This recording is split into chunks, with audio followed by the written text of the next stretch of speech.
The wind carried the scent of desperation across the dusty town square of Clearwater Creek, Colorado Territory, 1878. The summer sun cast harsh shadows on the faces of the gathered crowd, their expressions a mix of morbid curiosity and righteous judgment. This was not the kind of auction decent folk attended willingly, but economic hardship had a way of blurring moral lines. The story of what happened next would echo through generations, changing not just the lives of the desperate women on the auction block, but the very fabric of frontier justice itself.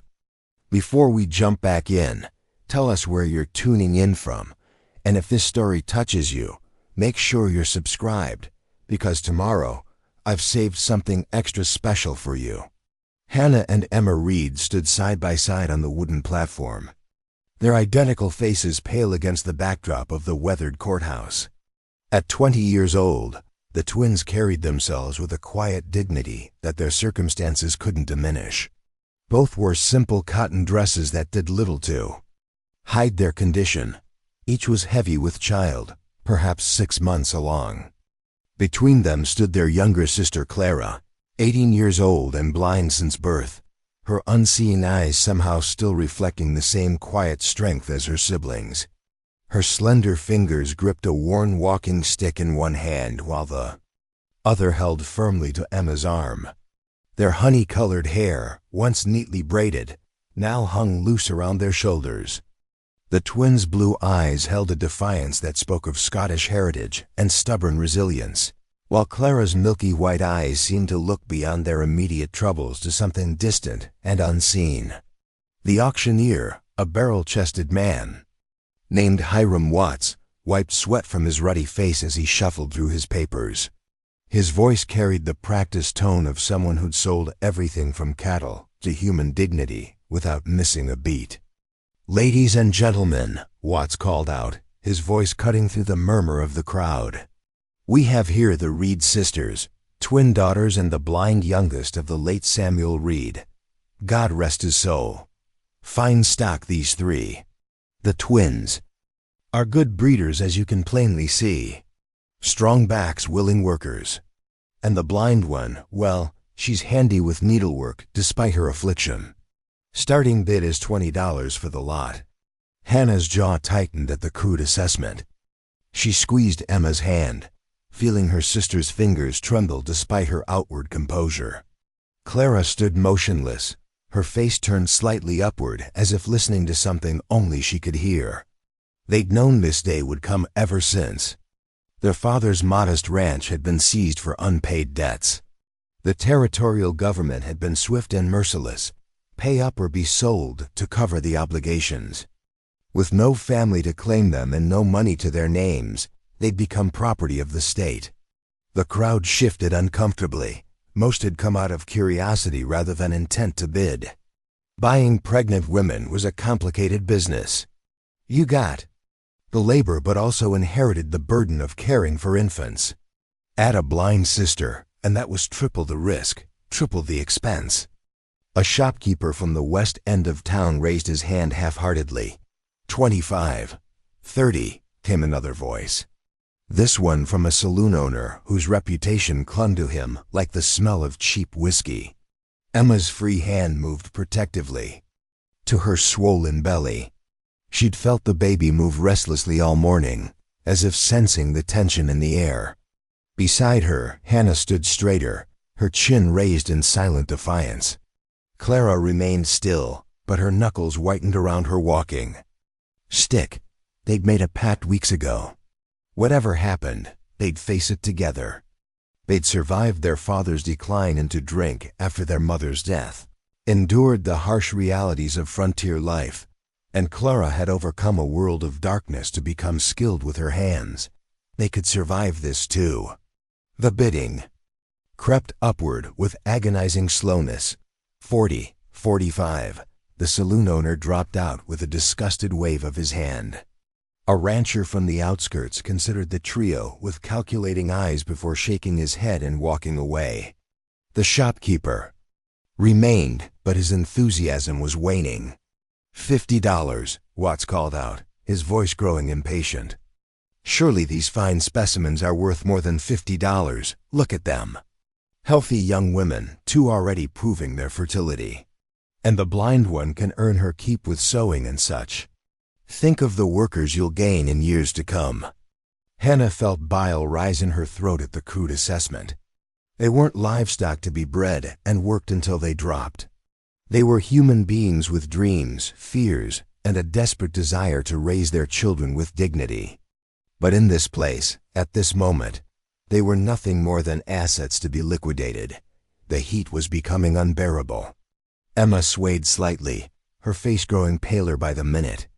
The stress of the morning combined with her condition and the relentless sun was taking its toll. Clara sensed her sister's distress immediately, turning her face toward Emma with concern. "Stand strong," Hannah whispered to both her sisters. "Just a little longer." In the crowd, she caught sight of familiar faces, people who'd known their father, who'd traded with him in better times. Now they averted their eyes, unwilling to meet her gaze. Mrs. Turner from the general store actually turned her back entirely. The banker Walsh studied his pocket watch with intense concentration. These people had been neighbors once. Now they were spectators at her family's final humiliation. $50 going once, Watts announced, mopping his brow again. The shopkeeper looked uncertain, probably calculating the cost of feeding and housing 3 women, 2 pregnant and 1 blind, against their potential labor value. Preparing and narrating this story took us a lot of time, so if you are enjoying it, subscribe to our channel. It means a lot to us. Now back to the story. Emma's legs buckled slightly.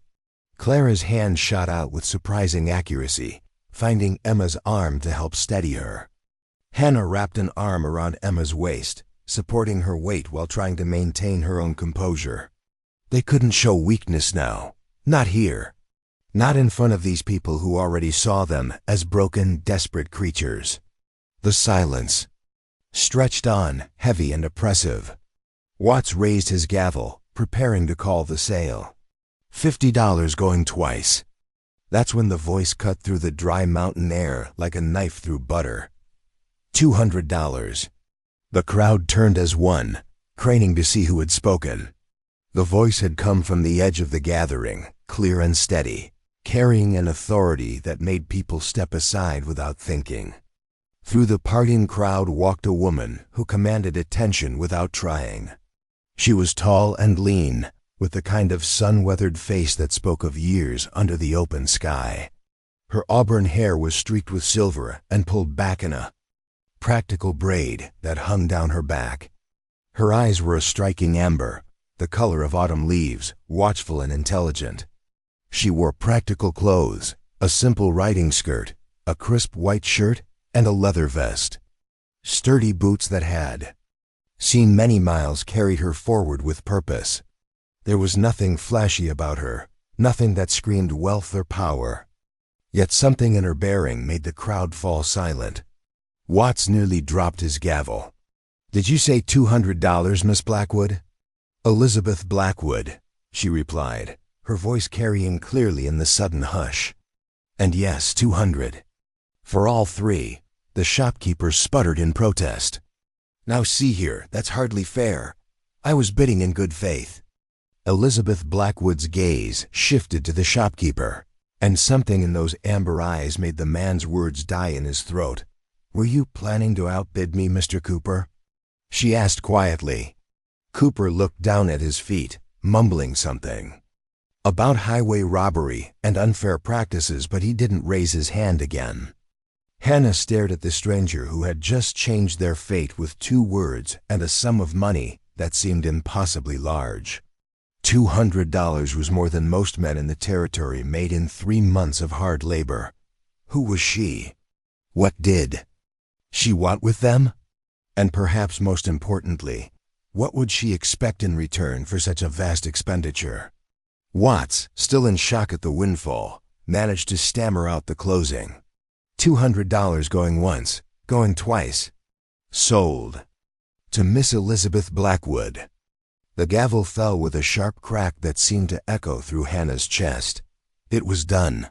They belonged to the stranger now. This Elizabeth Blackwood who'd appeared like a specter from the crowd and bought their lives with pocket change. As the crowd began to disperse, muttering among themselves about the unprecedented sale, Blackwood approached the platform. Up close, Hannah could see the fine lines around her eyes, the way her hands hung loose at her sides, the careful distance she maintained even as she drew near. This was a woman who knew loss, Hannah realized. The recognition hit her like a physical blow. She saw it in the set of Blackwood's shoulders, the guardedness in her expression, the way she looked at them, without really seeing them. "Ladies," she said, tipping her hat in a gesture that was more courtesy than familiarity. Her eyes didn't linger on the twins' swollen bellies or assess them like livestock. Instead, she looked at their faces, meeting their eyes like they were people worthy of respect. She even directed her gaze to Clara's face, addressing her with the same dignity despite her blindness. Clara tilted her head slightly, as if listening to more than just Blackwood's words. A small furrow appeared between her brows, her unseeing eyes somehow seeming to penetrate deeper than those who could see. Emma found her voice first, though it came out as barely more than a whisper. "Miss Blackwood, we're grateful for your intervention. But we should be clear about our circumstances." "I can see your circumstances," she replied simply. "And I can see you're about ready to collapse from heat and exhaustion. My wagon's across the street." She didn't wait for their response, simply turned and began walking toward a sturdy wagon hitched to two well-fed horses. Hannah helped Emma down from the platform, their legs unsteady after standing in the sun for so long. Clara navigated the steps with practiced precision, her walking stick tapping out the path before her. The crowd parted before them. Some faces curious, others disapproving, most simply indifferent to the drama that had just played out. As they walked, Hannah caught fragments of whispered conversations. 200 for damaged goods. Must be desperate for workers. Twins having twins, and a blind girl to boot. What's the world coming to? Blackwood's lost her mind since Joshua died. Joshua, so there had been a man in her life, someone whose loss still cast a shadow over her. Hannah filed the information away, along with her growing list of questions about their new owner. The wagon was larger than most, built for hauling supplies rather than passengers, but Blackwood had laid out blankets in the back to make it more comfortable. She helped them up without comment, her touch brief and impersonal, then secured their meager belongings, a small satchel containing their few remaining possessions, a worn Bible that had belonged to their mother, and Clara's folded laploom. As Blackwood climbed onto the driver's seat and took up the reins, Hannah finally found her voice. "Miss Blackwood, if I may ask, why did you?" She gestured helplessly, unable to finish the question. Blackwood was quiet for so long that Hannah thought she wouldn't answer. Then, without turning around, she said, "Because everyone deserves a second chance." The wagon lurched into motion, carrying them away from the courthouse, away from the jeering crowd, away from the life they'd known, towards something entirely unknown. Emma leaned against Hannah's shoulder, exhaustion finally overtaking her now that the immediate crisis had passed. Clara sat perfectly straight, her fingers running over the rough wood of her walking stick, her face turned toward the wind as if reading the landscape through the air currents against her skin. As Clearwater Creek fell away behind them, Hannah studied the back of their rescuer's head, trying to understand what had just happened. Elizabeth Blackwood had paid more money than she'd ever seen to buy 3 young women with nothing to offer but their labor and their problems. Women didn't make decisions like that out of pure charity. There was always a price, always an expectation. The high mountain desert stretched out before them, endless and unforgiving, much like the uncertain future they were riding toward, inquefle. The distance, rugged peaks rose like ancient guardians, their summits still holding patches of snow even in summer. Somewhere out there was Blackwood's ranch, their new home, their new prison, or perhaps their salvation. Only time would tell. Which? The wagon wheels turned steadily, carrying them toward whatever fate awaited three sisters and the mysterious rancher who'd claimed them. Behind them, Clearwater Creek continued its daily business, already forgetting the small drama that had played out in its dusty square. But for Hannah, Emma, and Clara Reid, everything had changed in the space of a heartbeat, and there was no going back. Creating and narrating this story took hours of work. If you're enjoying it, please take a moment to subscribe to our channel. It truly means a lot to us. Now let's continue with this extraordinary tale. The wagon rolled steadily northward, following a well-worn trail that cut through the sage and juniper. The afternoon sun had shifted, offering some relief from the morning's brutal heat, but the mountain air still shimmered with waves of warmth that made distant objects dance like mirages. Hannah watched the landscape change gradually as they climbed into higher country, the flat, dusty expanse giving way to rolling hills dotted with pine and aspen. Elizabeth Blackwood hadn't spoken since leaving Clearwater Creek, her attention focused on the trail ahead. Her silence wasn't hostile, Hannah observed, but rather the quiet of a woman accustomed to her own company. Every so often she would glance back to check on them, her expression unreadable beneath the brim of her weathered hat. Emma had dozed fitfully against Hannah's shoulder, her breathing shallow and irregular. The stress of the morning had taken its toll, and Hannah could feel the tension in her sister's body even in sleep. She stroked Emma's hair gently, a habit from childhood that still brought comfort to them both. Clara sat with her face turned toward the passing landscape, seeming to drink in the sensations, the changing smells of pine and earth, the subtle shifts in temperature, the sounds of birds and small creatures disturbed by their passing. Though she couldn't see the world around her, Hannah knew her sister experienced it with a richness few sighted people could understand. You can feel it, can't you? Clara said softly, breaking the hours-long silence. We're climbing. The air is changing. Yes, Hannah agreed. We must be heading into the foothills. Clara nodded, a small smile playing at her lips. There's water ahead, too. I can smell it.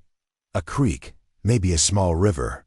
As if confirming her words, the wagon crested a small rise, and Hannah caught her first glimpse of their destination. The Blackwood Ranch spread across a natural valley, protected on three sides by dense pine forest and dramatic rock formations.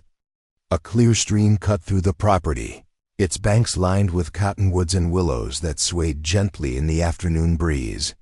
The main house was larger than she'd expected, a two-story structure built of local timber and stone, with a wide porch that wrapped around the front and sides. Outbuildings dotted the property, a large barn, several corrals, a bunkhouse, and what appeared to be a workshop.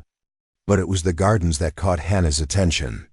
Even from this distance, she could see the neat rows of vegetables, the carefully tended fruit trees, and the splash of color that suggested flower beds. This wasn't the crude homestead of a struggling rancher. This was a place built with intention, maintained with care, and obviously profitable enough to support such an investment. How long have you lived here? Hannah asked, breaking the silence that had stretched between them for miles. Blackwood's shoulders tensed slightly, as if the question had struck a nerve. 12 years, she replied after a moment. Built most of it myself, though I had help with the house. It's beautiful, Hannah said, and meant it. There was something about the way the buildings nestled into the landscape that spoke of a woman who understood the land and worked with it rather than against it. Joshua thought so too. The words came out quietly, almost as if she hadn't intended to speak them aloud.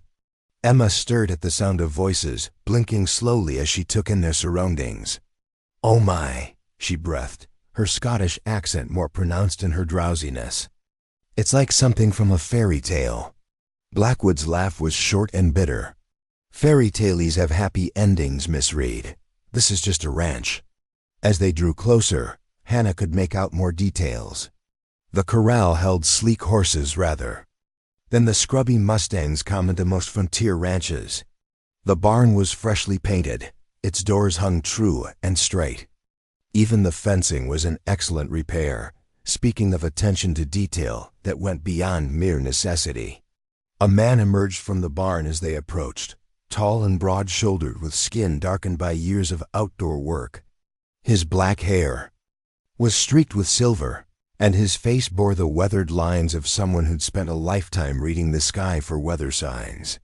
He moved with the easy grace of a man comfortable with horses and cattle, but Hannah noticed the way his hand rested casually near the knife at his belt. "Boss," the man called out, his voice carrying a slight accent that Hannah recognized as Shoshone. "Wasn't expecting you back so soon." "Plans changed, Daniel," Blackwood replied, bringing the wagon to a stop near the house. "We've got guests." Daniel's dark eyes took in the three women with professional assessment, noting their condition, their obvious exhaustion, and the quality of their simple clothes. His expression remained neutral, but Hannah caught the slight tightening around his eyes that suggested surprise, if not disapproval. "Ma'am," Daniel said, touching his hat brim in polite acknowledgement. "Ladies." Blackwood climbed down from the driver's seat and moved to help them from the wagon. Her hands were gentle but impersonal as she assisted first Emma, then Hannah, to the ground. When she reached for Clara, the young woman smiled slightly.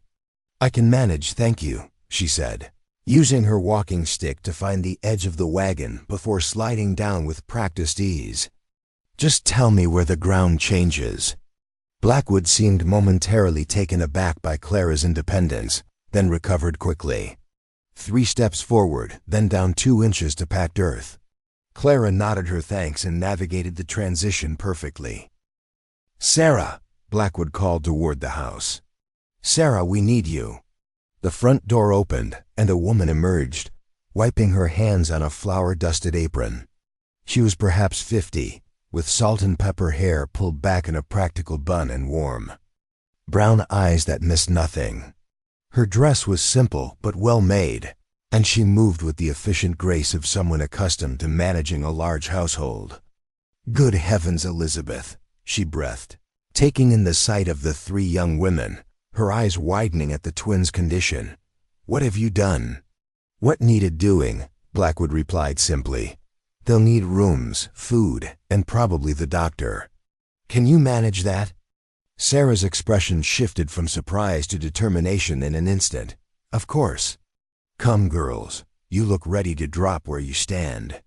She approached the sisters with the no-nonsense manner of a woman who'd probably delivered half the babies. "In the territory. When are you due?" She asked the twins directly. "November," Hannah replied. "Both of us." 3 months yet. "Good. Time enough to get you properly fed and rested." Sarah took Emma's arm with gentle firmness. "You first, child. You're pale as milk." As Sarah led Emma toward the house, Hannah found herself alone with Blackwood, Daniel, and Clara. The 2 longtime companions exchanged a look that carried years of shared understanding. "You sure about this, boss?" Daniel asked quietly. "Town's not going to take kindly to you harboring." "Well, harboring what, Daniel?" Blackwood's voice took on an edge. 3 women who needed help. "You know what I mean, Daniel," replied, undeterred by her tone. "Unmarried women in their condition, and the blind girl. People talk." Blackwood's jaw tightened. "Let them talk. This is my land, my choice." Daniel nodded slowly, but Hannah could see the concern in his eyes. "What about the hands? Some of them might not understand." "Then they're welcome to draw their pay and move on. Anyone who can't show respect to guests under my roof doesn't belong here anyway." The exchange revealed more about Blackwood than anything she'd said directly. Here was a woman wealthy enough to dismiss workers without concern, powerful enough to ignore social convention, yet careful enough to consider the implications of her actions. Hannah filed away this information, adding it to her growing assessment of their mysterious benefactor. "Miss," Clara said suddenly, her head tilted as if listening. There's a storm coming. Not today, but tomorrow. I can feel it in the air. Daniel looked at Clara with newfound interest, then glanced at the perfectly clear blue sky. The blind? One can sense weather? The blind one has a name, Clara replied evenly. It's Clara Reid. And yes, I've always known when storms are coming. The air pressure changes. Most people just don't pay attention.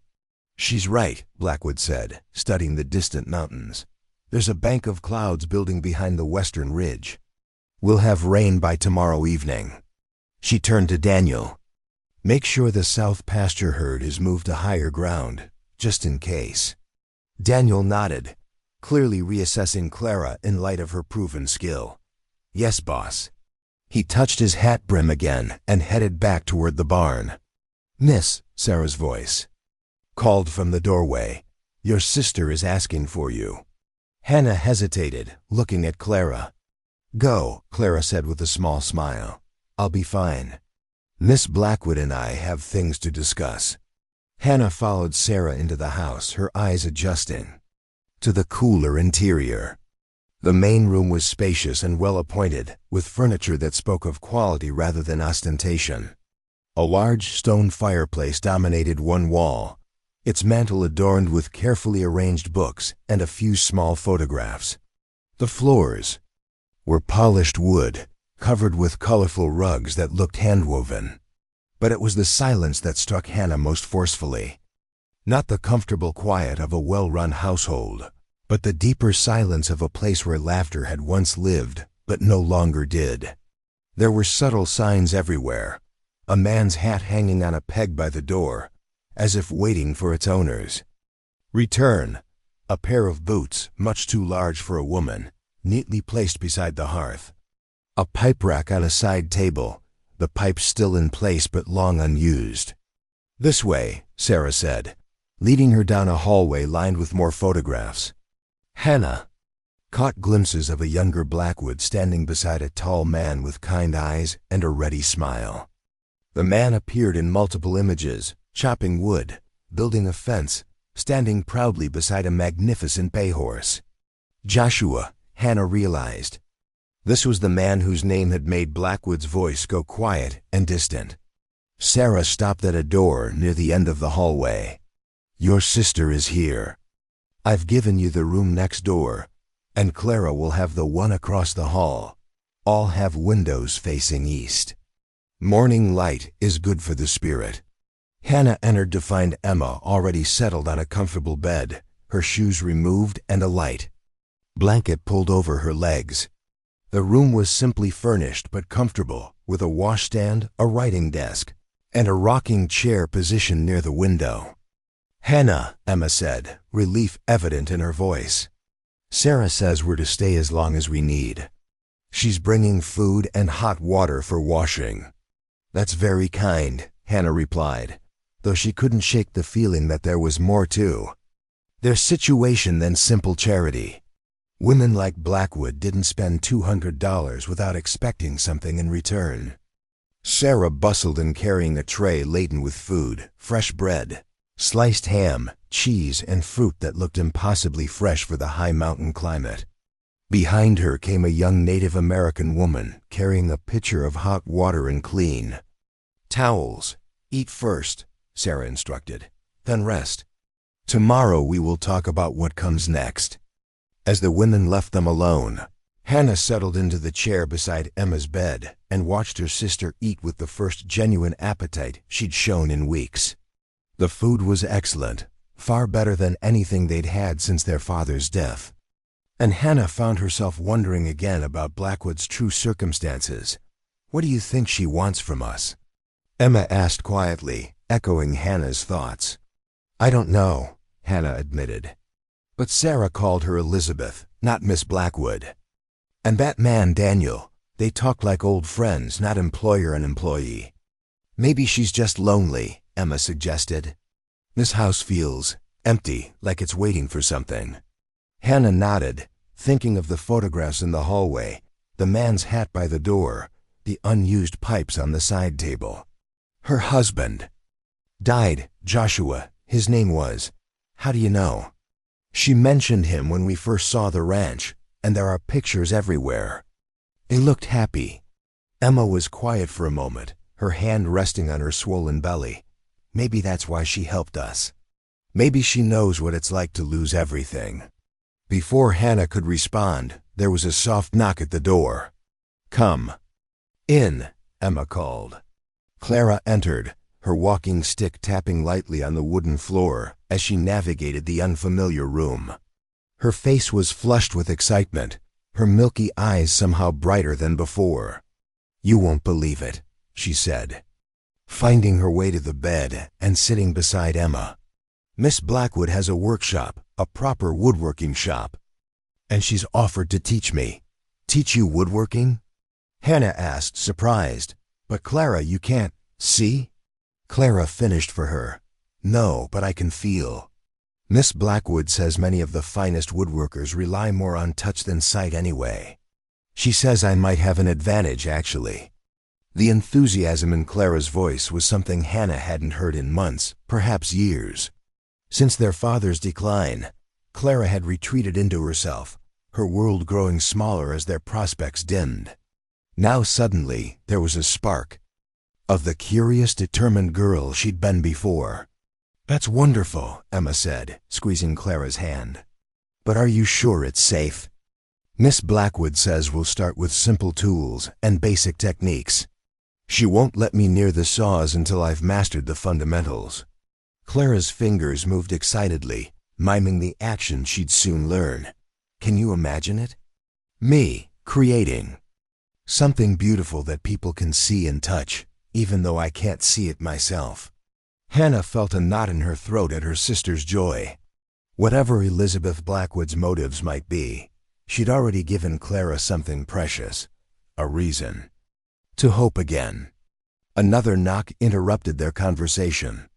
This time it was Blackwood herself who stood in the doorway, her hat in her hands and her expression carefully neutral.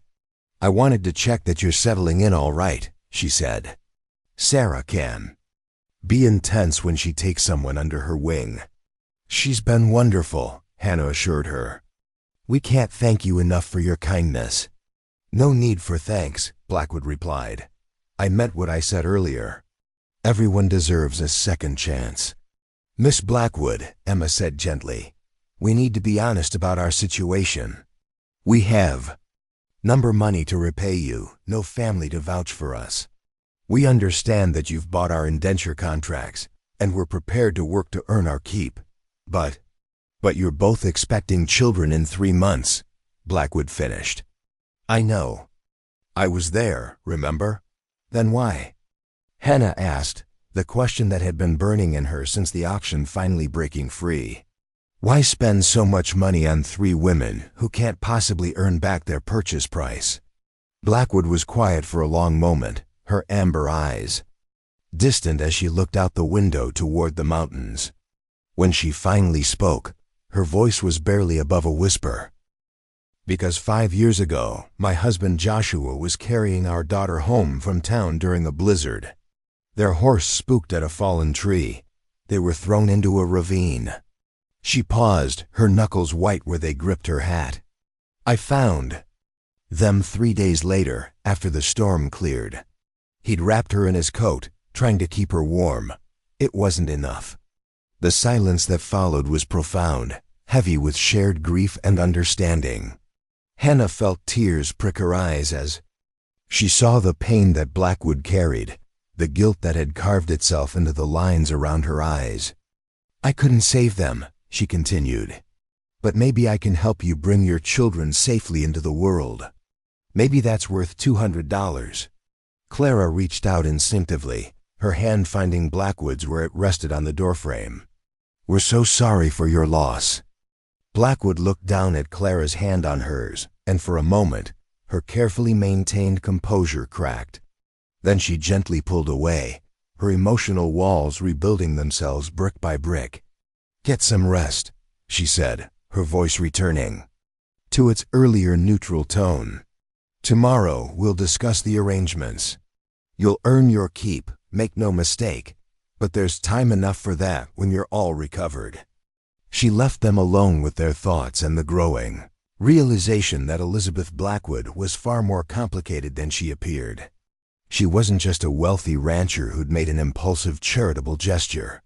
She was a woman haunted by loss, driven by guilt, and perhaps seeking redemption through their salvation. As night fell over the ranch, Hannah lay in her own comfortable bed in the adjacent room, listening to the unfamiliar sounds of her new home. Somewhere in the distance, cattle lowed softly. Closer, she could hear the gentle nickering of horses and the soft footsteps of someone making rounds, Daniel probably, checking on the animals before turning in. For the first time in months, she felt safe. It was a dangerous feeling, she knew. Safety was often an illusion, especially for women in their position. But as she drifted toward sleep, Hannah allowed herself to hope that maybe, just maybe, Elizabeth Blackwood was exactly what she appeared to be. A good woman trying to balance the scales of a universe that had taken too much from all of them. Dawn came quietly to the Blackwood Ranch, painting the distant mountains in shades of gold and purple that took Hannah's breath away. She had risen early, drawn from sleep by unfamiliar bird songs and the distant sound of cattle being moved to pasture. Standing at her bedroom window, she watched as the ranch came alive with purposeful activity. Daniel emerged from the bunkhouse with 4 other men, their voices low as they discussed the day's work. She could see Blackwood near the main corral, examining a horse's leg with the careful attention of someone who understood that a lame animal could mean the difference between profit and loss. The scene had a rhythm to it, a choreographed efficiency that spoke of years of practice. A soft knock interrupted her observations. "Yes?" Hannah called through the door. "It's Sarah. Are you awake?" "Come in," Hannah replied, turning from the window. Sarah entered carrying a breakfast tray and wearing the same practical expression she'd shown the night before. "How did you sleep? Any pain or discomfort?" "Very well, thank you. Better than I have in months." Hannah gestured toward the window. "It's beautiful here. Peaceful." "Yes, it is a good place." Sarah's voice softened, or it was before. Her voice trailed off, and she busied herself arranging the food on the small table near the window. "Your sisters are still sleeping. The journey yesterday was hard on them." Hannah accepted the offered breakfast gratefully. Fresh eggs, thick-cut bacon, biscuits still warm from the oven, and coffee that actually tasted like coffee rather than the chicory substitute they'd been forced to drink in their final weeks of poverty. "Sarah, may I ask you something?" "Of course." "How long have you worked for Miss Blackwood?" Sarah settled into the room's other chair, her expression thoughtful. 8 years now. I came after my husband died in a mining accident. Daniel is my brother-in-law, you see. Elizabeth needed someone to manage the house, and I needed work. It was a good arrangement. And Mr. Blackwood? Joshua. Sarah's face softened with memory. Ah, he was something special. Kind without being weak, strong without being harsh. He made this place come alive. Always planning some new improvement. Always thinking of ways to make life better for everyone here. She shook her head slowly. When he and little Rachel died, the light went out of Elizabeth. For 3 years, she barely spoke except to give orders about the ranch work. What changed? You did, Sarah said simply. Yesterday was the first time since Joshua's death that I've seen her act on impulse. Seen her care about something beyond just surviving another day. Hannah felt a flutter of unease. I hope she doesn't expect us to. That is, we can't replace what she lost. No, child, I don't think that's what this is about. Elizabeth is not a foolish woman. But maybe helping you will help her remember that there's still good to be done in the world. After Sarah left, Hannah made her way to Emma's room. Her sister was awake, sitting up in bed with a cup of tea and a contemplative expression. You look better, Hannah observed, settling into the bedside chair. I feel better. Sarah brought the doctor earlier, Dr. Maxwell, a kind man, very thorough. He says both babies are positioned well, and we should have no trouble with the births if we rest properly and eat well. That's wonderful news. There's more, Emma said, her hand moving to her belly. Clara has been exploring the ranch. She says there's a creek with a small waterfall just beyond the orchard, and the workshop is the most wonderful smelling place in the world, her words. Hannah smiled, picturing their sister moving through her new surroundings, mapping them in her mind through touch and sound and smell. She's always been able to find beauty, even in darkness. Miss Blackwood has already started teaching her about different types of wood. Apparently, Clara can identify pine from cedar from oak just by their scent. Before Hannah could respond, there was a commotion outside, raised voices, and the sound of horses arriving at speed. Both women moved to the window to see what was happening. A group of riders had arrived in the ranch yard, their horses lathered with sweat and their manner aggressive. At their head rode a man Hannah recognized from town, Thomas Walsh, the territorial bank manager, a thin scarecrow of a man with ambitions larger than his abilities. "Blackwood," Walsh called out, his voice carrying clearly in the morning air. "We need to talk." Elizabeth emerged from the barn, Daniel and two of the ranch hands flanking her. Even from a distance, Hannah could see the tension in her shoulders, the way her hand hung loose near the knife at her belt. "Didn't expect to see you so soon after yesterday's business, Walsh. That's exactly what we need to discuss." Walsh dismounted, his movements sharp with anger. "You made quite a spectacle of yourself in town. $200 for those women. My money, my choice. Not when it affects the moral standards of our community. We can't have unmarried women in their condition, flaunting themselves around decent folks." Hannah felt her cheeks burn with anger. They hadn't been flaunting anything. They'd been sold like cattle because of debts they couldn't control. "They're not flaunting anything," Blackwood replied, her voice dangerously quiet. "They're guests. On my property, under my protection. Guests?" Walsh laughed harshly. "You bought them, Blackwood. That makes them your responsibility, your liability. What happens when those bastard children are born? Are you planning to support them too?" The silence that followed was electric with tension.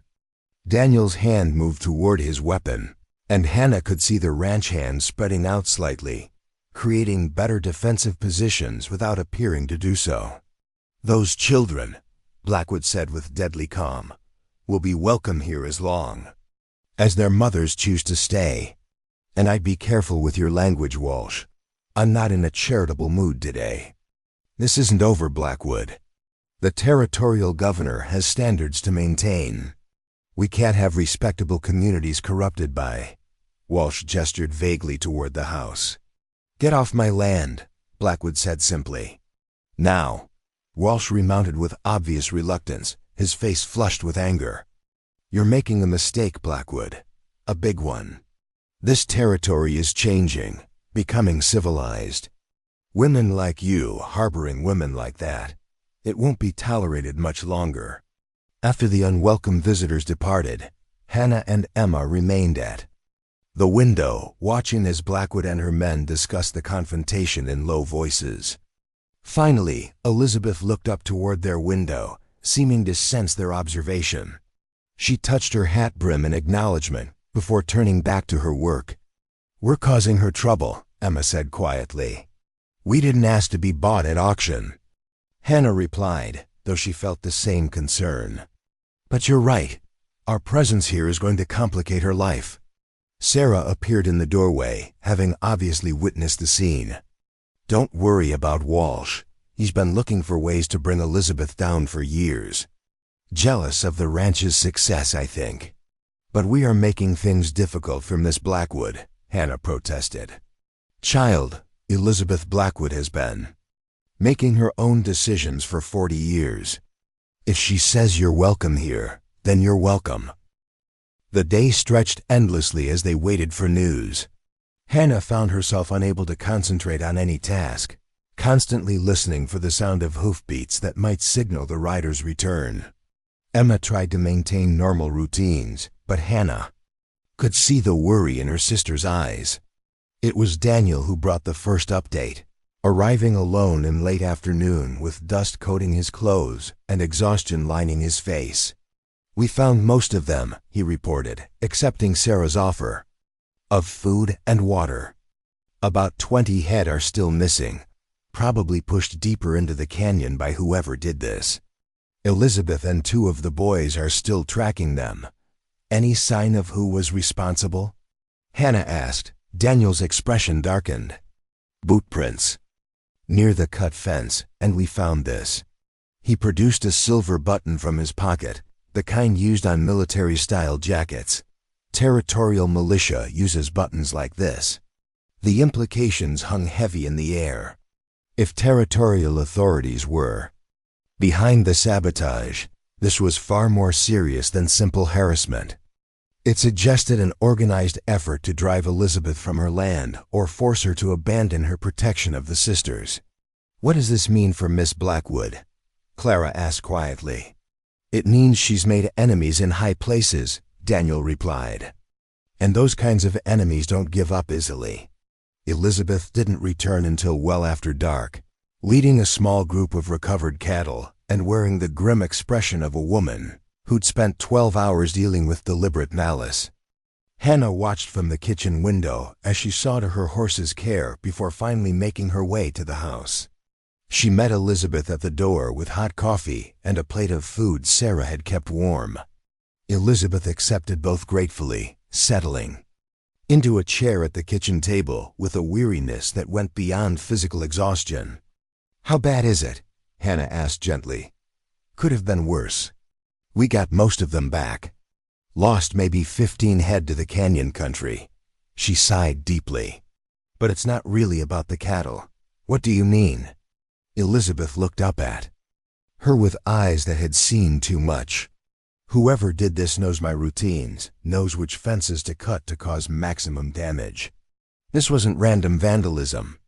It was planned by someone familiar with the ranch." The thought sent a chill through Hannah, someone Elizabeth trusted, or someone who'd been watching them for weeks, learning their patterns. Elizabeth pushed food around her plate without eating. "Either way, it means we're dealing with people who are serious about making trouble." Emma entered the kitchen, moving carefully but determinedly. "Miss Blackwood, we can't help but feel responsible for this. If our presence here is causing you this kind of difficulty—" "Stop right there," Elizabeth interrupted, her voice firm but not unkind. "You didn't cut my fences. You didn't scatter my cattle. And you're not responsible for the actions of small-minded people who think they can intimidate me into abandoning what's right." "But surely you must see that our being here complicates your life," Hannah persisted. "Walsh made that clear when he visited." Elizabeth was quiet for a long moment, staring into her coffee cup as if it might hold answers to questions she'd been avoiding. When she finally spoke, her voice carried the weight of decisions made in darkness and solitude. 5 years ago, when Joshua was dying, he made me promise something. He said this ranch was too big for one person, too quiet for one soul. He made me swear that if I ever had the chance to fill it with life again, with laughter and children's voices, I wouldn't let fear or convention stop me." She looked up at all 3 sisters, her amber eyes holding a determination Hannah hadn't seen before. "I made that promise to a dying man, and I intend to keep it. Whatever trouble comes from having you here, we'll face it together." "You've already done more than enough," Clara said softly. "Most people wouldn't have given us a second glance on that auction block." "Most people haven't seen what happens when good people do nothing," Elizabeth replied. "My father taught me that silence in the face of injustice is the same as participating in it." Hannah felt something shift inside her at these words, a recognition that went beyond gratitude. Elizabeth Blackwood wasn't just offering them shelter.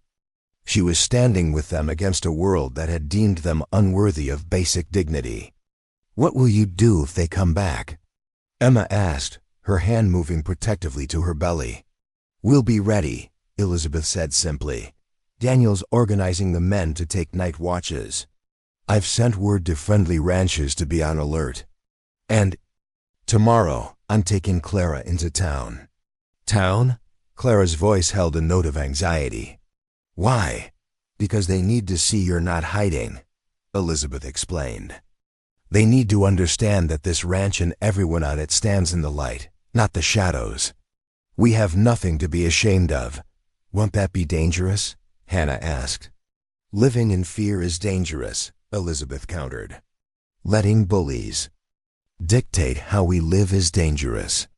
Going to town to conduct legitimate business? That's just Tuesday. Despite the seriousness of the situation, Hannah found herself smiling at Elizabeth's stubborn courage.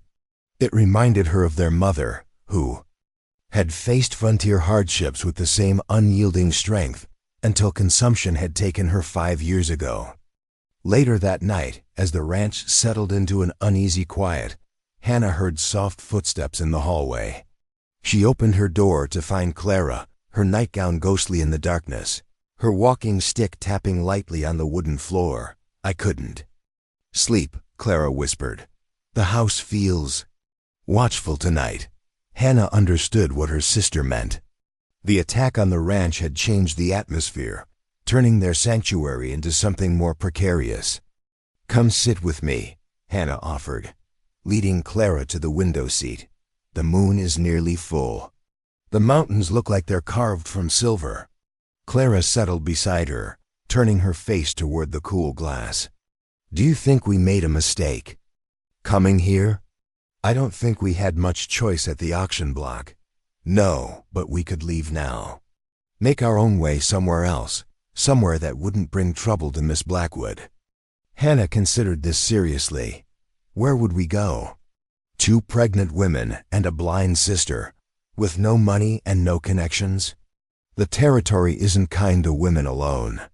I know, Clara sighed, but I hate being the cause of someone else's suffering. We're not the cause, Hannah said firmly, echoing Elizabeth's earlier words. The cause is people who believe they have the right to dictate how others should live. They sat in silence for a while, listening to the night sounds of the ranch. The distant lowing of cattle, the occasional whinny of a horse, the soft hooting of an owl hunting in the nearby forest. She's teaching me to carve, Clara said suddenly. Simple things at first, spoons, small boxes. But she says I have a natural feel for the grain of the wood. That's wonderful, Clara. When she works with the wood, she's different. Calmer. More at peace. I can hear it in her voice, feel it in how she moves. Clara's fingers traced patterns on the window pane. I think that's why she wants me in the workshop. Not just to teach me, but because when she's creating something, she can forget everything else for a while. Hannah was struck by her sister's insight. Clara had always been perceptive, but her blindness seemed to have sharpened her ability to understand what others might miss. You're becoming friends, Hannah observed. Clara smiled slightly. I think we understand each other. We both know what it's like to navigate a world that wasn't built for us. In the moonlight, Hannah studied her youngest sister's face, the delicate features, the milky eyes that saw nothing yet somehow perceived everything, the quiet strength that had helped Clara survive in a world of darkness. At 18, she had already endured more than most people faced in a lifetime, yet she remained gentle, curious, and unfailingly kind. Whatever happens, Hannah said, taking Clara's hand, we stay together. That's the pact we made. Always, Clara agreed. The Reid sisters against the world. As they sat together watching the moonlight spill across the valley, Hannah allowed herself to hope that maybe, just maybe, they weren't against the world anymore. Maybe they had found an ally strong enough to stand with them, a woman whose own losses had taught her the value of fighting for those who couldn't fight for themselves. The next day would bring new challenges, but tonight they were safe, warm, and for the first time in longer than Hannah could remember, they weren't alone in their struggle. The morning dawned clear and crisp, the storm having washed the world clean. True to her word, Elizabeth prepared to take Clara into town. Hannah watched from the porch as Daniel brought around the buggy, a smart-looking vehicle clearly reserved for special occasions. "Are you sure about this?" Hannah asked Elizabeth, who was dressed more formally than usual in a tailored riding skirt, crisp white blouse, and fitted jacket that spoke of quality and taste. "Absolutely," Elizabeth replied, checking the harness with practiced hands. "Living in shadows only gives power to those who would intimidate us. Besides, Clara needs proper materials if she's going to continue her woodworking." Clara emerged from the house, guided by Emma. She wore one of Sarah's altered dresses, a simple blue cotton that complemented her fair coloring, her honey-colored. Hair was neatly braided and coiled at the nape of her neck, and she carried herself with a quiet dignity that made Hannah's heart swell with pride. "You look beautiful," Hannah told her. Clara smiled, a faint blush coloring her cheeks. "Sarah helped me dress. She says first impressions matter, especially when people are looking for reasons to judge." Elizabeth nodded approvingly. "Sarah's right, and you look every inch the respectable young lady." She helped Clara into the buggy with careful hands. "We'll be back before supper.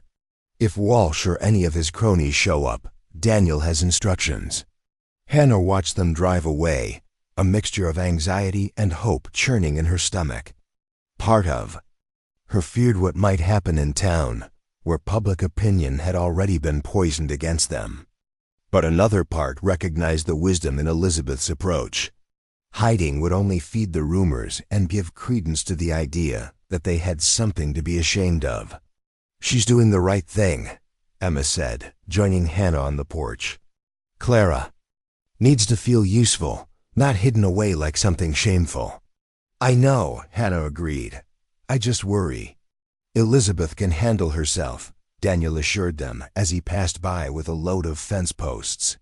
"She didn't build this ranch by backing down from bullies." As the morning progressed, Hannah found herself drawn to Elizabeth's workshop. She'd seen it from the outside, but had never ventured in, feeling it was somehow a private sanctuary. Now curiosity overcame hesitation. The workshop occupied a small building set apart from the main house, its windows positioned to capture the northern light. Inside, the space was immaculate. Tools hung in precise order on the walls, wood in various stages of preparation stacked neatly by type and size. The room smelled of fresh-cut pine, linseed oil, and the indefinable scent of creativity. A project stood half-completed on the main workbench, a small cabinet of some kind, its joints so perfectly fitted they seemed to flow into one another. Hannah ran her fingers over the smooth surface, marveling at the craftsmanship. "It's a medicine chest," Sarah explained, appearing in the doorway. "Elizabeth's making it for Dr. Maxwell. The drawers will hold his supplies when he makes house calls." "It's beautiful," Hannah said honestly. "I had no idea she was so skilled." Sarah nodded, pride evident in her expression. Her father was a master craftsman back east. Taught her everything he knew, much to her mother's dismay. Not considered proper for a young lady in those days, how did she end up here, running a ranch? Sarah moved into the workshop, running her hand along a shelf of finished pieces, small boxes, bowls, and what appeared to be children's toys, all exquisitely crafted. Joshua was a surveyor for the railroad. Met Elizabeth when he was boarding with her family. They fell in love, decided to make a fresh start out here. Her father gave them the seed money to buy the land. And her woodworking? That came later, after they were established. Joshua built this workshop as a gift for their 5th anniversary. Sarah's eyes grew distant with memory. You should have seen them back then. Such plans they had: a proper school for the local children, a community center where folks could gather in winter. Joshua had the vision. Elizabeth had the determination to make it happen. What happened to all those plans? Some came true. The schoolhouse in town? Elizabeth donated the lumber, helped build it with her own hands. Other dreams? Sarah sighed. Well, they died with Joshua and little Rachel. Hannah thought about the woman who had purchased them at auction, who was now escorting her blind sister through a hostile town. The pieces of Elizabeth Blackwood were starting to form a coherent picture. A woman driven by principles instilled by her father, shaped by love for her husband, and hardened by unimaginable loss. She hasn't given up, Hannah said suddenly, the realization hitting her with unexpected force. Everyone thinks she retreated after Joshua died, but she didn't. She just found a different way to fight. Sarah smiled, a knowing look in her eyes. Now you're beginning to understand her. The remainder of the day passed in quiet activity. Hannah helped Emma sort through a trunk of baby clothes Sarah had brought down from the attic, tiny gowns, blankets and caps that had once been intended for Rachel Blackwood and had lain unused for 5 years. It feels strange, Emma admitted, holding up a delicately embroidered christening gown. Using these things meant for her child. I think she wants them used, Hannah replied. Otherwise, why keep them all these years? Emma nodded thoughtfully, folding the gown with care. Clara says she's making cradles for the babies. Small ones that can sit beside our beds at first. She told you that? No, Elizabeth did. She came to check on me this morning before they left. Said she and Clara had been discussing designs. Emma smiled. Can you imagine our practical Clara discussing furniture design? Hannah could actually. Clara had always had an artistic sensibility, evident in her weaving and needlework. Her blindness had never diminished her appreciation for beauty. It had simply shifted it to textures, scents, and sounds rather than visual aesthetics. It was late afternoon when they heard the buggy returning. Hannah and Emma hurried to the porch, anxious to see how the expedition had fared. What they saw made them stop short in surprise. Elizabeth drove the buggy at a stately pace, her posture relaxed and confident. Beside her sat Clara, her face animated as she spoke, one hand gesturing expressively.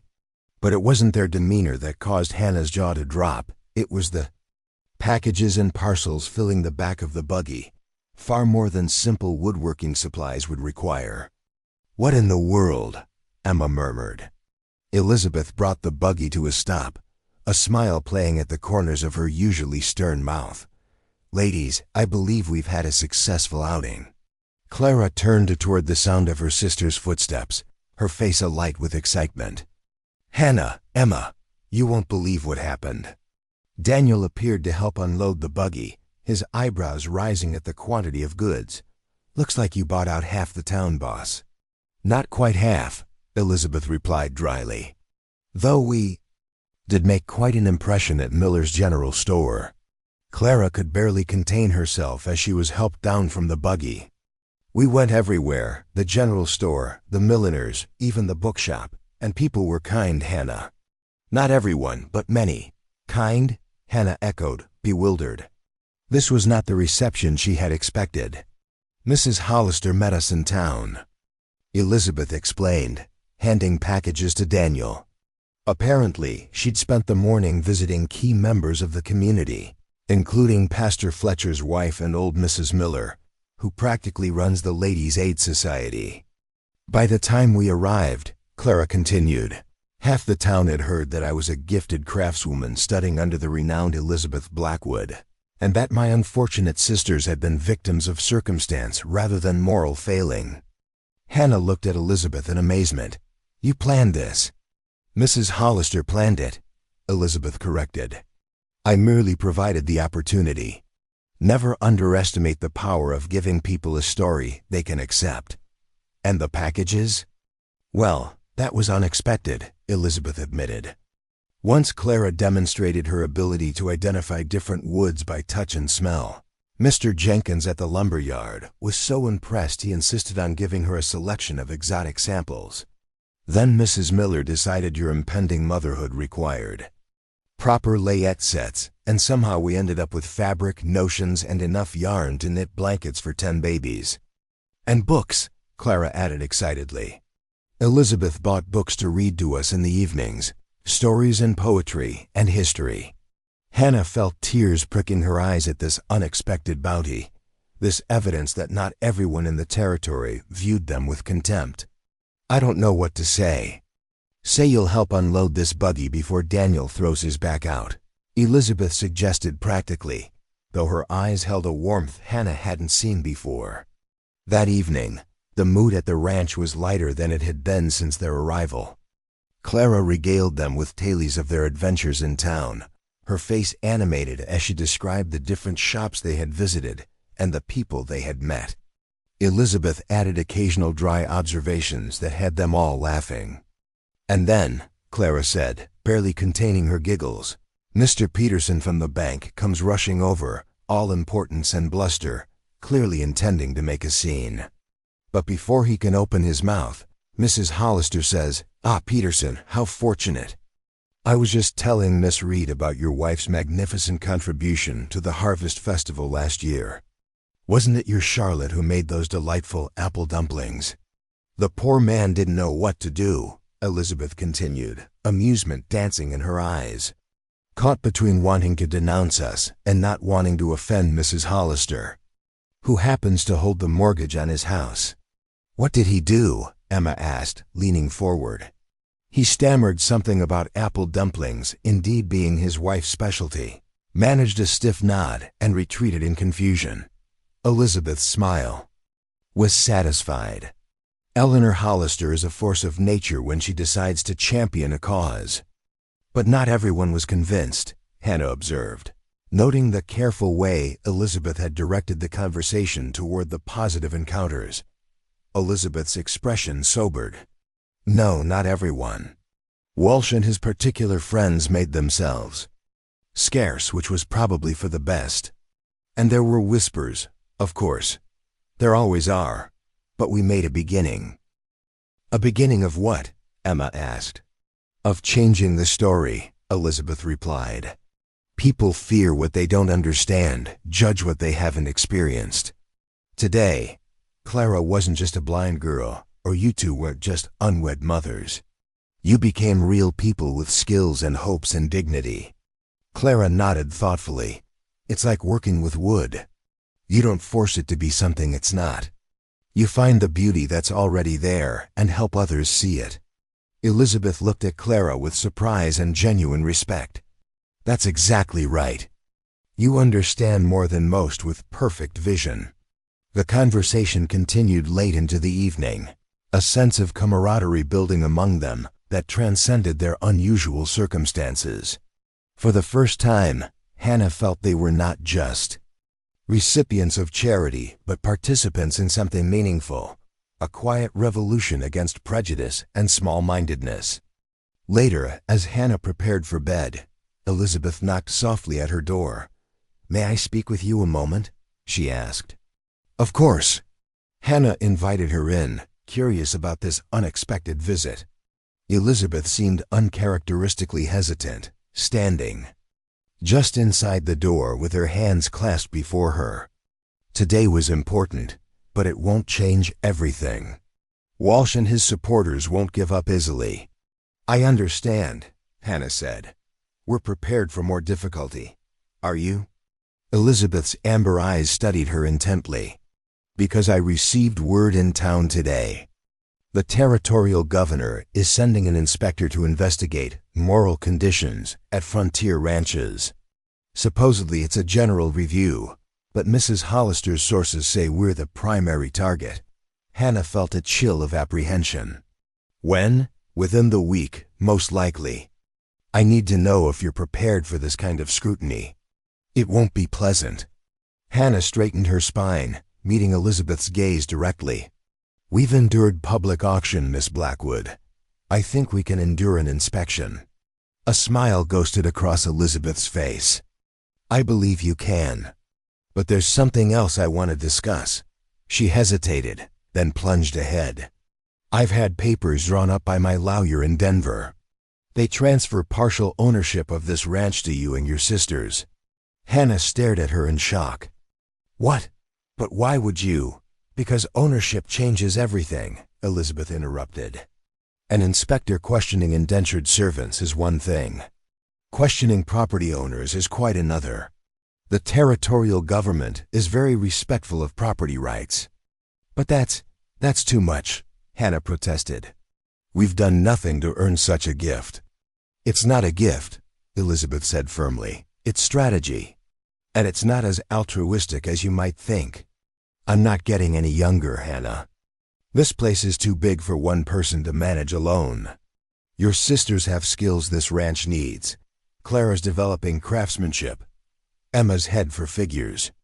And you have a natural understanding of how this place works, how the pieces fit together.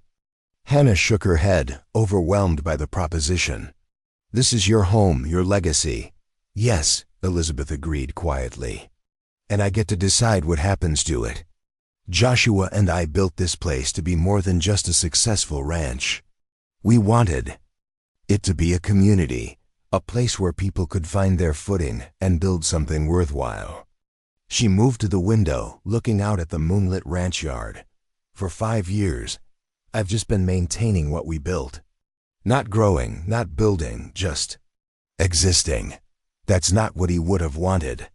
Hannah understood then that this wasn't just about protecting them from the inspector. It was about Elizabeth reclaiming the vision she and Joshua had shared, finding a way to move forward rather than simply surviving. You should discuss this with Emma and Clara, Hannah said finally. It affects all of us. Elizabeth nodded. I will tomorrow, but I wanted to speak with you first. You're their compass, Hannah. They look to you to find their way. After Elizabeth left, Hannah sat for a long time on the edge of her bed, turning this unexpected development over in her mind. Partial ownership of the ranch would indeed change everything. Their legal status, their future prospects, their place in the community. It was a breathtaking opportunity and a weighty responsibility all at once. The next morning, Elizabeth gathered all 3 sisters in the parlor after breakfast. She explained her proposal simply and directly, laying out both the advantages and the responsibilities such an arrangement would entail. You wouldn't just be owners in name, she emphasized. You'd be partners in every sense, with real work and real decisions to make. This place demands much from those who hold it. Clara, who had been listening intently, spoke first. Would we have a say in how things are run? True equality in decisions? Yes, Elizabeth replied without hesitation. Though experience would weigh in certain matters, of course. I know this land and its challenges in ways you don't yet. Yet, Clara repeated, a small smile playing on her lips. I like that word. It acknowledges that we can learn, that blindness or pregnancy or youth don't define the limits of our capabilities. Emma, who had been unusually quiet, finally spoke. What about our children? What place would they have here? Elizabeth's expression softened. They would be the future of this ranch, raised to understand both its value and its responsibilities. Just as Joshua and I planned for our Rachel. Hannah watched her sisters carefully, reading in their faces the same mixture of hope and caution she herself felt. We need time to consider this, she said finally. It's not a decision to make lightly. Of course, Elizabeth agreed, but don't take too long. Our inspector is likely to arrive within days, and the papers should be filed before then to have the desired effect. After Elizabeth left them to discuss the matter privately, Emma turned to Hannah with shining eyes. Can you believe it? Our own place, our children growing up with land beneath their feet and sky above. It's more than we ever dared hope for. It's an incredible opportunity, Hannah agreed cautiously, but it comes with expectations. We would be tied to this place, to Elizabeth's vision. Is that so terrible? Clara asked quietly. Her vision seems to be one of community, of helping others find their strength. Isn't that what we want too? Hannah considered her sister's words. It was true that in the short time they'd been at the ranch, Elizabeth had demonstrated a commitment to values the Reid sisters shared: hard work, mutual respect, standing up for those in need. What if the inspector still causes trouble? Emma worried. Partial ownership might not be enough to satisfy the territorial government, If they're determined to make an example of us, then we face it together, Clara said with surprising firmness. Isn't that what we've always done? Faced whatever comes, side by side. Hannah felt a surge of pride at her youngest sister's courage. Clara had never let her blindness define her limits, had never sought the easy path or the safe choice. Perhaps it was time they all showed the same courage. I think we should accept, Hannah said finally. Not just for protection against the inspector, but because it's a chance to build something that matters, to be more than survivors. Emma nodded, her hand moving to her rounded belly. I want my child to grow up proud, not shadowed by shame. This could give them that chance. Then it's decided, Clara said, a smile breaking across her face. We become the Reid Blackwood Ranch. Elizabeth received their decision with quiet satisfaction, immediately sending Daniel to fetch Judge Monroe, who maintained a small law practice in town in addition to his judicial duties. By late afternoon, the judge had arrived, bringing with him the necessary documents and an air of bemused curiosity about the unusual arrangement. I must say, Elizabeth, when your lawyer in Denver telegraphed the details, I thought there must be some mistake, the judge commented as he spread the papers on the dining room table. Partnership agreements between women are unusual enough, but this particular configuration is perfectly legal, Elizabeth finished for him.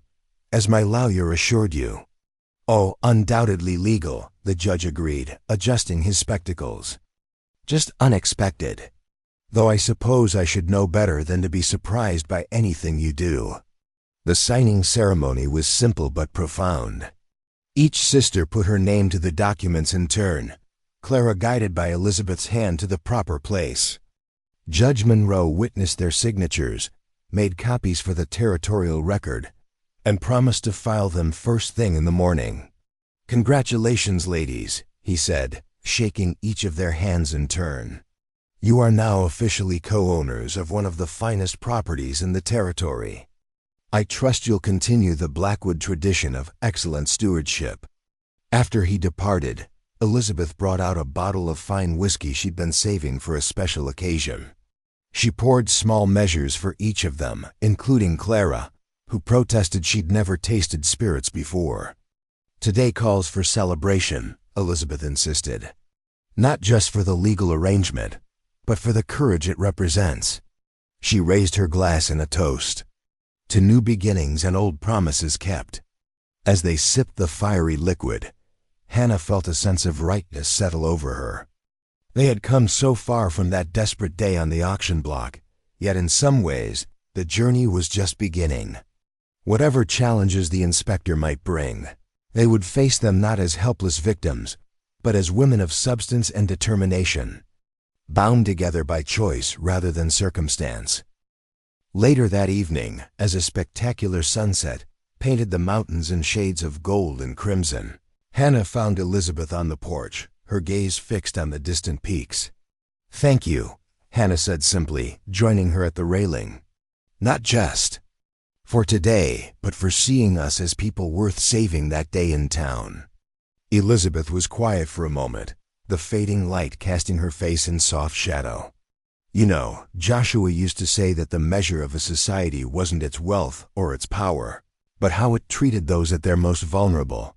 By that standard, our territory has a long way to go. But it can change, Hannah said. Today proved that.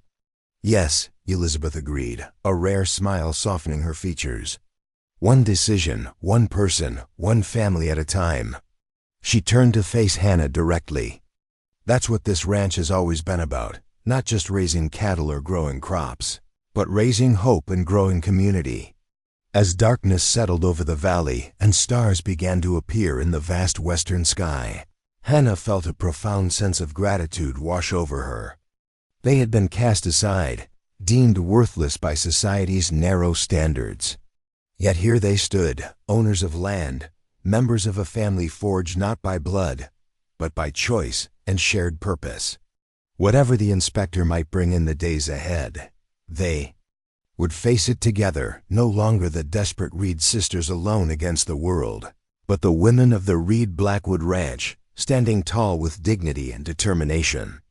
The morning of October 15th dawned clear and cold, frost etching delicate patterns on the window panes.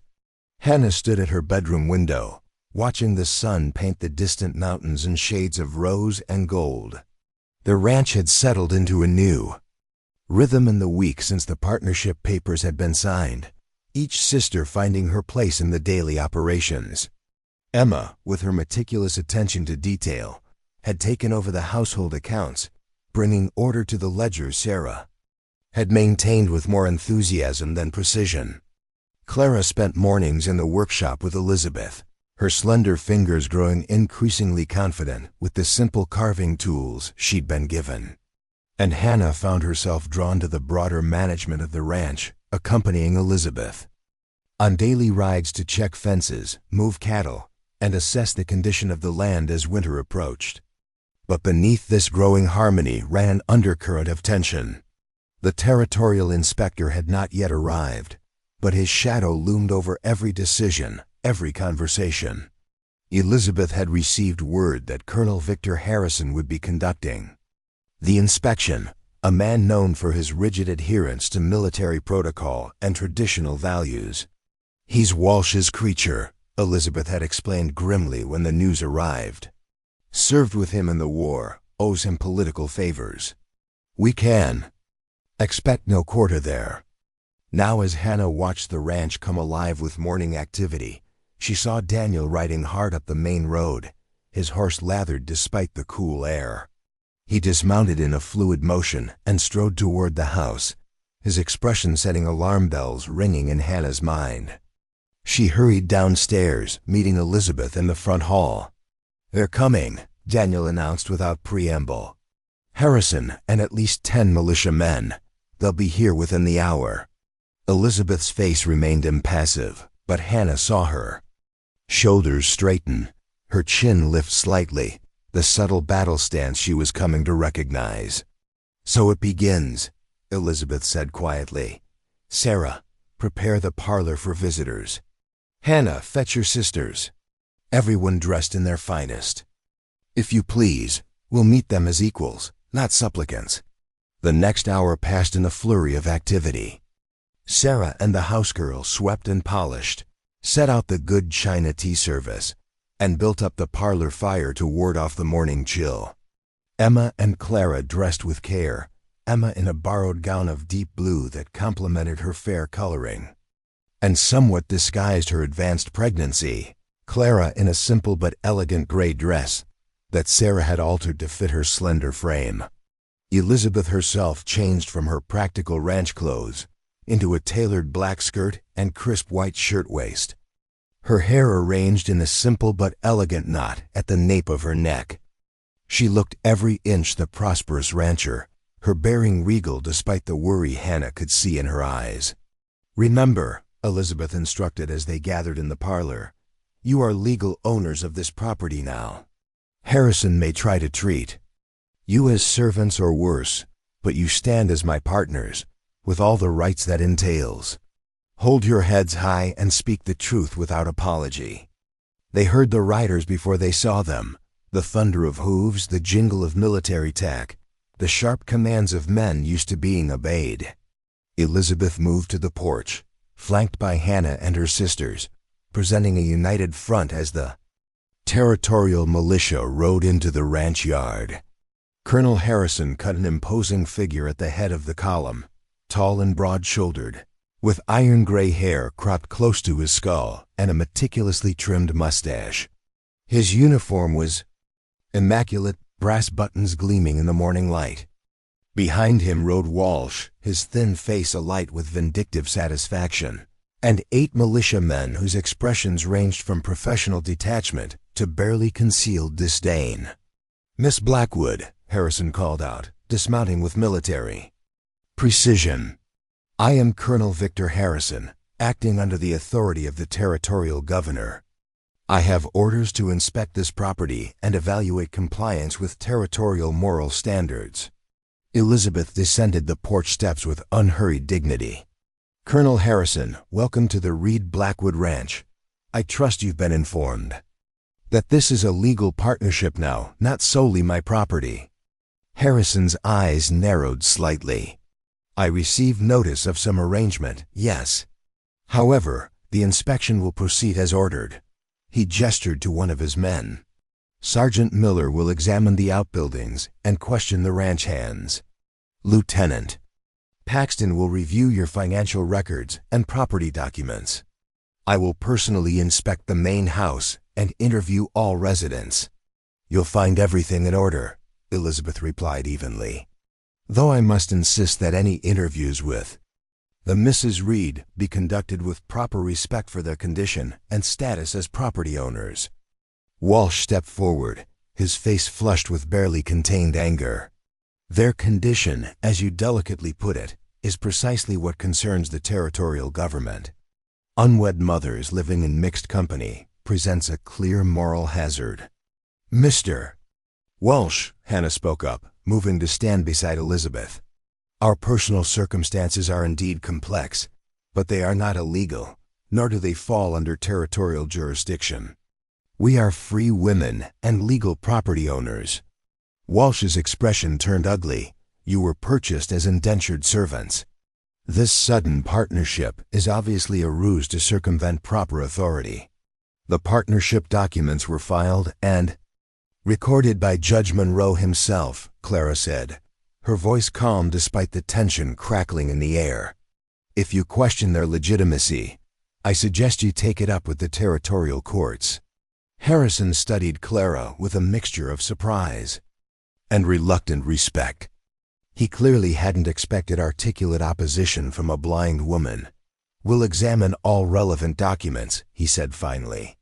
In the meantime, I'll begin my inspection of the premises. What followed was an exercise in controlled humiliation. Harrison and his men moved through the ranch with the thoroughness of experienced soldiers, examining every building, questioning every worker, reviewing every document with minute attention. They measured rooms, counted supplies, interrogated the ranch hands about their duties and observations. Throughout it all, Elizabeth maintained a facade of calm cooperation, answering questions directly but offering no more information than specifically requested. Hannah and her sisters followed her lead, responding with dignity when addressed but volunteering nothing. By mid-afternoon, the inspection had reached the workshop, where Clara's presence clearly puzzled Harrison. Elizabeth had been teaching her to sand a simple box, and Clara's fingers moved confidently over the wood, feeling for imperfections invisible to the eye. What exactly is the purpose of having a blind girl in a woodworking shop? Harrison asked. Bluntly, surely this is mere indulgence. Clara's hands never paused in their careful work. Touch is more important than sight in fine woodworking, Colonel. The grain speaks to the fingers in ways the eyes might miss. Clara has a natural aptitude, Elizabeth added, handing her student a different grade of sandpaper. Her carvings are already showing significant promise. Harrison watched as Clara expertly felt the difference between the papers and selected the appropriate one for the next stage of finishing. Despite himself, he seemed impressed by her competence. And the pregnant women? He asked, turning back to Elizabeth. What useful purpose do they serve in your operation? Emma maintains our accounts with exceptional accuracy, Elizabeth replied evenly. And Hannah has shown remarkable aptitude for ranch management. Their contributions are valuable and will continue to be so after their children arrive. Harrison's eyebrows rose. You intend to keep them and their illegitimate offspring here permanently. We intend to raise our children in their own home, on their own land, Hannah interjected. Firmly, there's nothing illegitimate about children loved and provided for. The colonel's face remained impassive, but something flickered in his eyes, a momentary crack in his professional facade. Before he could respond, however, Walsh appeared at the workshop door. Colonel, you'll want to see this, he said, his voice tight with satisfaction. We found something in the root cellar. Harrison followed him out, leaving the women exchanging worried glances. The root cellar? Elizabeth murmured, frowning. There's nothing there but preserves and winter vegetables. Unless someone planted something, Hannah said quietly, the implication hanging heavy in the air. They hurried after Harrison and Walsh, finding them and several militia men gathered around the open cellar doors. A soldier emerged holding a small wooden crate, which he placed at Harrison's feet. Hidden behind the potato bins, the soldier reported. Wrapped in oilcloth, Harrison knelt and carefully opened the crate. Inside lay 3 pistols, boxes of ammunition, and a folded paper that he smoothed open with deliberate care. A map of the territorial governor's residence, he announced, his voice hard, with guard positions marked, and a letter discussing plans to eliminate obstacles to progress. Signed with the initial E. He rose, turning to face Elizabeth with cold triumph. Would you care to explain this, Miss Blackwood? Elizabeth stared at the crate in genuine shock. I have never seen those weapons before, nor that map. This is obviously planted evidence. A convenient defense, Walsh sneered, but hardly credible in light of your known opposition to territorial policies. Opposition expressed through legal channels and public debate, Elizabeth countered, her voice steady despite the danger closing around them. I have never advocated violence, and anyone who knows me would confirm that. Nevertheless, Harrison said, the discovery of weapons and what appears to be an assassination plot on property you own necessitates immediate action. He turned to his men. Lieutenant Paxton, place Miss Blackwood under arrest. She will be transported to the territorial capital for questioning. On what charges? Hannah demanded, stepping between Elizabeth and the approaching soldiers. Conspiracy against the territorial government, for a start, Harrison replied coldly. Possibly treason, depending on what further investigation reveals. This is absurd, Clara exclaimed. Elizabeth would never. Miss Reid, Harrison interrupted. Your loyalty is understandable but misplaced. Please step aside and allow us to do our duty. Elizabeth gently moved Hannah out of the way. It's all right, she said quietly. This is just another tactic. The truth will come out. But as the soldiers bound Elizabeth's wrists with rough rope, Hannah saw fear beneath her calm exterior, not for herself, but for them. Without Elizabeth's protection, what would happen to 3 women alone on a remote ranch, 2 of them about to give birth? Colonel Harrison, Hannah said, forcing her voice to remain steady, as legal co-owner of this property, I demand to know what will happen to us while Miss Blackwood is detained. Harrison considered her for a moment. The partnership documents will be reviewed as part of the investigation. Until their legitimacy is determined, you and your sisters will remain here under territorial supervision. Under guard, you mean, Emma said, her hand protectively cradling her belly. For your own safety, of course, Walsh added with false concern. 3 women alone in such isolation would be vulnerable. The threat underlying his words was unmistakable. They would be prisoners in all but name, at the mercy of whichever men Harrison left behind. As Elizabeth was led to a waiting wagon, she managed to catch Hannah's eye. Judge Monroe, she mouthed silently. Daniel knows. Hannah gave an almost imperceptible nod, understanding the message. Judge Monroe might be their only hope for legal intervention, and Daniel knew how to reach him. You'll be allowed to pack a few personal items, Harrison informed Elizabeth as she was helped into the wagon. We leave in 30 minutes. Under Sarah's supervision, Hannah gathered clean clothes, a warm coat, and personal necessities for Elizabeth. As she folded a nightgown into the small valise, Sarah slipped something underneath it, a small leather-bound book. Her father's journal, Sarah whispered. It gives her strength in dark times. When Hannah brought the bag to Elizabeth, the soldiers searched it thoroughly but found nothing suspicious in the journal of a long-dead woodworker. Elizabeth's eyes filled with gratitude when she saw it, her fingers briefly caressing the worn leather cover. Take care of each other, she told Hannah quietly. And trust Daniel. He knows what to do. Then she was gone, the wagon rolling down.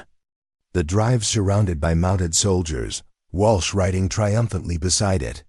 4 militia men remained behind, taking up positions around the house with the casual confidence of men accustomed to authority. As darkness fell, Hannah gathered with her sisters, Sarah and Daniel in the kitchen, speaking in hushed tones despite the closed door. "They've taken her to Fort Collins," Daniel reported grimly. "That's 2 days' hard ride from here. They'll hold her there while they investigate, which could take weeks." "They planted those weapons," Emma said, anger overcoming her usual gentle demeanor. "It's so obvious. Why would Elizabeth hide guns in her own root cellar when she has a perfectly legal gun cabinet in her office?" "Because this was never about enforcing actual laws," Hannah replied. "It's about making an example of a woman who dared to defy convention. And probably about getting control of this land," Daniel nodded. "Walsh has been trying to buy this property for years. The water rights alone make it valuable, and there are rumors of silver in the North Ridge." "What can we do?" Clara asked, her face pale with worry.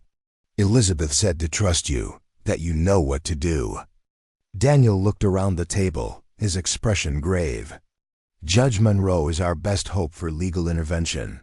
He respects Elizabeth and has no love for Walsh, but he's in Denver this week, attending a territorial conference." He hesitated, then continued more quietly. "There's something else you should know.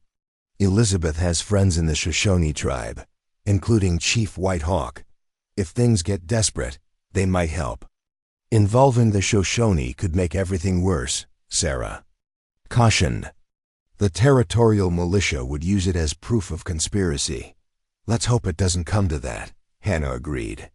"For now we need to act normally, give the guards no reason for suspicion. Daniel, can you get a message to Judge Monroe?" "Yes, my nephew can ride to Denver tonight.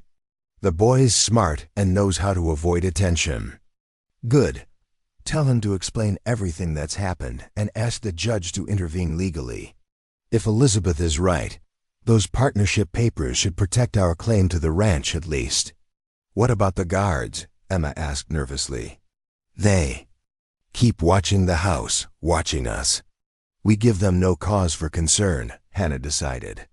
"We're just 3 women awaiting the births of 2 babies, tending to our daily tasks. Nothing suspicious about that." Clara reached for Hannah's hand, finding it unerringly in the dimly lit kitchen.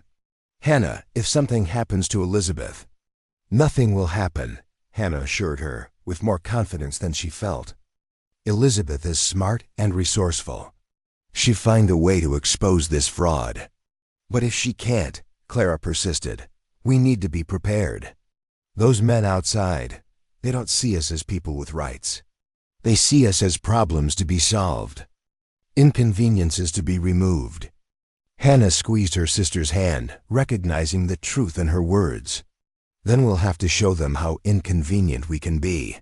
The next few days established a tense pattern. The militia men maintained their watch, ostensibly for the women's protection, but clearly monitoring their every move. Hannah and her sisters went about their daily routines, Emma working on the accounts, Clara continuing her woodworking projects, Hannah helping Sarah with household management. They were unfailingly polite to the guards, but offered no more conversation than absolutely necessary. Daniel kept the ranch hands working as usual, moving cattle to winter pastures, repairing buildings, and preparing for the cold months ahead. On the surface, the Reid Blackwood Ranch continued to function normally, but an undercurrent of fear ran beneath every interaction, every decision. On the 3rd night after Elizabeth's arrest, Hannah was awakened by a soft tapping at her window. She rose cautiously, mindful of the guard posted near the front porch, and peered through the glass. Daniel's nephew, Joseph, crouched on the narrow ledge outside, his young face grim in the moonlight. Hannah opened the window just enough to hear his whispered message. "Judge Monroe's not in Denver," the boy reported. They say he was called away suddenly to Santa Fe. Won't be back for 2 weeks at least. Hannah felt her heart sink. 2 weeks was an eternity in their situation, especially with Emma and herself so close to their time. Any word of Elizabeth? She asked. Joseph shook his head. Fort Collins is locked up tight. But I heard talk in town. Walsh is filing papers to have the partnership dissolved on grounds of fraud. Says you all were still indentured servants when the documents were signed. That's a lie, Hannah hissed. We were freed immediately. After the auction, Elizabeth has the papers to prove it. Papers that are probably locked away with her other possessions now, Joseph pointed out grimly. Daniel says to tell you he sent word to Chief Whitehawk. The Shoshone are watching the ranch from the North Ridge, but they won't interfere unless absolutely necessary. After Joseph disappeared into the darkness, Hannah lay awake for hours, her mind racing. They needed help, but their potential allies were either too far away or too dangerous to openly involve. Judge Monroe was unreachable, Elizabeth was imprisoned, and bringing the Shoshone into the conflict could ignite a wider confrontation. As dawn approached, Hannah felt the baby within her stir, a forceful kick that seemed to emphasize the urgency of their situation. 2 new lives would soon enter this world, regardless of political machinations or territorial disputes. She placed a protective hand over her rounded belly, a fierce determination rising within her. We will not be victims, she whispered to her unborn child. Not again, not ever. Morning brought a new complication. Lieutenant Paxton arrived with written orders from Colonel Harrison. All ranch operations were to be supervised by territorial representatives until the investigation was complete. Effectively, they were being placed under military governance. This is still our property, Hannah objected, standing firm in the doorway as Paxton attempted to enter the house with 2 additional soldiers. The legitimacy of your claim is under review, Paxton replied smoothly. In the meantime, the territorial governor has authorized us to ensure the ranch continues to function properly. And how exactly do men with guns contribute to proper function? Clara asked from behind Hannah, her voice cold. Paxton's gaze shifted to Clara, his expression a mixture of discomfort and condescension. We're here to maintain order, Miss Reid, nothing more. We have maintained perfect order without armed men in our home, Emma added, joining her sisters at the door. Your presence only disrupts our work and frightens our staff. For a moment, Paxton seemed at a loss. He had clearly expected meek compliance, not reasoned opposition from 3 women, one of them blind and 2 heavily pregnant. Nevertheless, he said finally, my orders are clear. We will establish an office in the parlor and conduct daily inspections of all activities. If you insist on entering our home, Hannah replied, then we insist on proper documentation of your authority. Written orders signed by a judge specifically authorizing the occupation of private property. Paxton's face darkened. You're overstepping, Miss Reid. Colonel Harrison's orders are sufficient. Not according to territorial law, Clara countered. Elizabeth made sure we understood our legal rights before she was taken. Military occupation of civilian property requires judicial approval. It was a bluff. Hannah had no idea of such. A law existed, but Clara delivered it with such conviction that Paxton hesitated, uncertainty flickering across his face. I'll return with the proper documentation, he said stiffly. In the meantime, 2 men will remain on the porch to ensure no one leaves or enters without authorization. After he departed, Hannah turned to Clara with amazement. How did you know what to say? Clara's smile held a hint of mischief. I didn't. But Elizabeth once told me that military men hate being questioned about proper procedure. It seems she was right. We've only bought ourselves a little time, Emma cautioned. They'll be back, probably with whatever papers they need. Time is what we need, Hannah said, an idea forming in her mind. Clara, do you remember those territorial law books Elizabeth showed you in her study? The ones she said every property owner should know? Clara nodded. Heavy leather bindings, the pages crackling like dry leaves. Why? Because I think it's time we educate ourselves, Hannah replied. If we're going to fight this battle on legal grounds, we need to know the actual rules of engagement. The next hours found them huddled in Elizabeth's study, poring over dense legal texts by lamplight. Emma read aloud from territorial statutes while Hannah took notes, and Clara committed key points to memory. What they discovered both encouraged and alarmed them. Listen to this, Emma said, her finger tracing the lines of text. Territorial militia may not occupy civilian property without written judicial authorization except in cases of declared emergency or martial law. That confirms what Clara said. But look here, Hannah countered, pointing to another passage. The governor may declare properties abandoned or mismanaged if the rightful owner is incarcerated for crimes against the territory. They're trying to declare the ranch abandoned because Elizabeth is detained. Then we emphasize that we are also legal owners, Clara reasoned. The partnership ensures the property is never abandoned, even with Elizabeth gone. Hannah nodded. Slowly. Yes, but only if the partnership is recognized as legitimate. Walsh is trying to invalidate it by claiming we were still indentured when we signed. Were we? Emma asked suddenly. I mean legally? Elizabeth said she freed us immediately. But were the proper papers filed? The question hung in the air, a troubling possibility none of them had considered. If Elizabeth had overlooked some technical requirement in her haste to help them, their entire legal position might be compromised. We need to find those papers, Hannah decided. Elizabeth must have kept copies somewhere.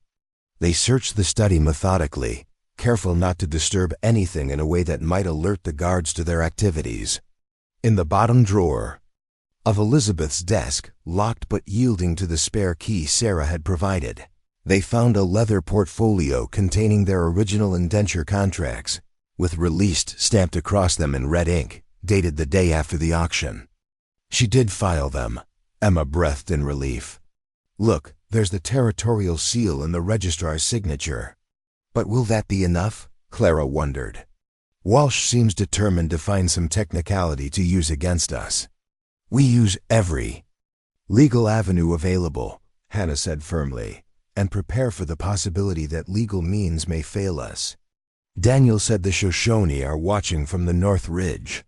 If necessary, they might help us leave quickly. Leave? Emma echoed, dismayed. But this is our home now, and we'll fight to keep it, Hannah assured her. But if the choice comes down to our freedom and safety versus this land, we choose ourselves and our children. That's what Elizabeth would want. As if summoned by her name, they heard a commotion outside. Horses arriving at speed, men's voices raised in command. Hannah moved to the window and felt her heart leap into her throat. A wagon had pulled into the yard, surrounded by mounted soldiers. In the back, sitting upright despite her bound hands, was Elizabeth. They rushed to the front door, pushing past the startled guards onto the porch.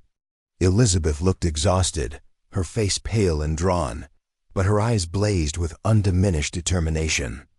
As they met Hannah's across the yard, Colonel Harrison dismounted, his expression grim. Miss Blackwood has been returned to the property for the purpose of signing transfer documents. The territorial governor has agreed to commute potential charges in exchange for her voluntary surrender of all claims to this land. Voluntary? Hannah repeated incredulously. With armed men and bound hands? Elizabeth was helped down from the wagon, her movements stiff from what had clearly been an uncomfortable journey. I've been offered a choice, she said, her voice hoarse but steady. Sign over the ranch to the territory or face trial for conspiracy and treason. But you've done nothing wrong, Emma protested. Evidence suggests otherwise, Harrison replied coldly. However, the governor is disposed to be merciful, given Miss Blackwood's previous standing in the community, And what of us? Clara asked, her unseeing eyes somehow finding Harrison's face. What becomes of the partnership?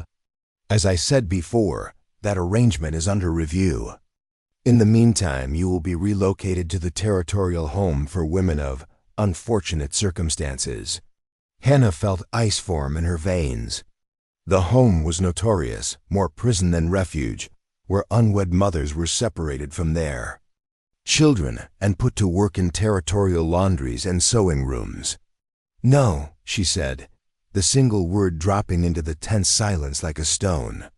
We will not be separated from our children or from this land. The partnership is legally binding, and we have evidence that we were free women when we signed it. Harrison's eyes narrowed.